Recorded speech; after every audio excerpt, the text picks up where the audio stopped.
Hello and a very warm welcome to Meghan and Harry latest news YouTube channel. Hi, I'm Alex, hope all is good with you. So a quick roundup of the news doing the rounds, which unfortunately is more obvious negative stories put out to paint them in a negative light in the UK tabloids. Here we see this utter nonsense. Meghan Markle hated every second of Aussie tour, sources claim. Let that title sink in for a second. These people are trying to tell you something that you can see is not true with your own eyes. Now, I'm guessing that you can remember the Australian tour, the hugely successful Australian tour that Meghan and Harry went on. So successful was the tour that it made the other royals jealous, especially the likes of William and Kate, as they don't like to be upstaged by another royal couple, who they saw at the time as below them in the royal pecking order. We can all remember Meghan and Harry's Australian tour and how Meghan was smiling and positively glowing throughout the tour. Yet here we have the tabloids telling you that she hated every second. It's a blatant lie, a provable lie. It's ridiculous, and once again the story comes from a royal writer who claims they have sources, anonymous people who tell them this stuff. Oh, and of course they have a book out. It says here, in her royal biography, The Palace Papers, former Vanity Fair editor Tina Brown claims that Meghan hated touring Australia and found it pointless. So Meghan must have been thrilled with it all. No, she apparently hated every second of it, the British writer said, after speaking with a palace staffer. Meghan and Harry were picture perfect, greeting thousands of cheering Aussies as part of their tour.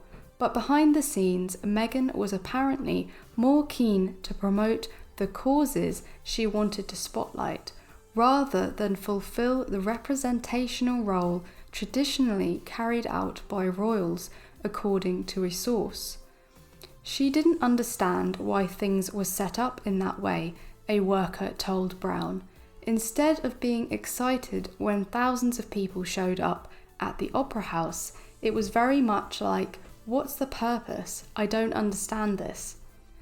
The visit from the Duke and Duchess of Sussex was part of a 16-day tour of Australia, New Zealand and the Pacific Islands. These writers who put out this guff, how do they get away with making these claims and not stating their sources? I would love to see Meghan and Harry sue one of these writers and take them to court for defamation and get them to reveal who their sources really are and get them to take the stand and swear an oath that they are telling the truth and nothing but the truth and repeat these stories. This is what they should do. I don't understand how it's legal to make these damaging claims about what people do in their private time, and their evidence and its origins is never revealed.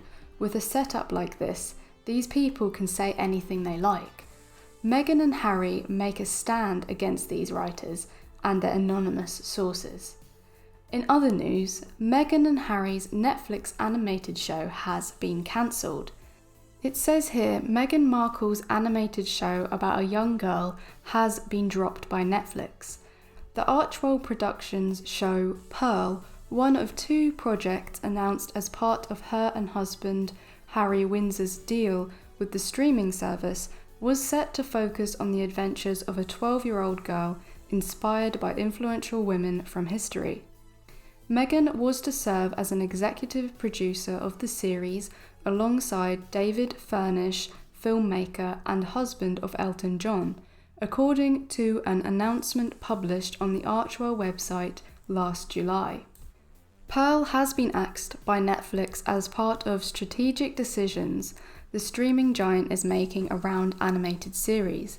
So that's kind of disappointing news, but at least it is news from a verified source and not gossip from anonymous insiders. Netflix have lost a large number of subscribers in recent months and have been axing quite a large number of shows. One of the most expensive type of shows to produce are animated ones, So it looks like they are cutting corners and saving some money, which is a shame, but these are business decisions based on finances.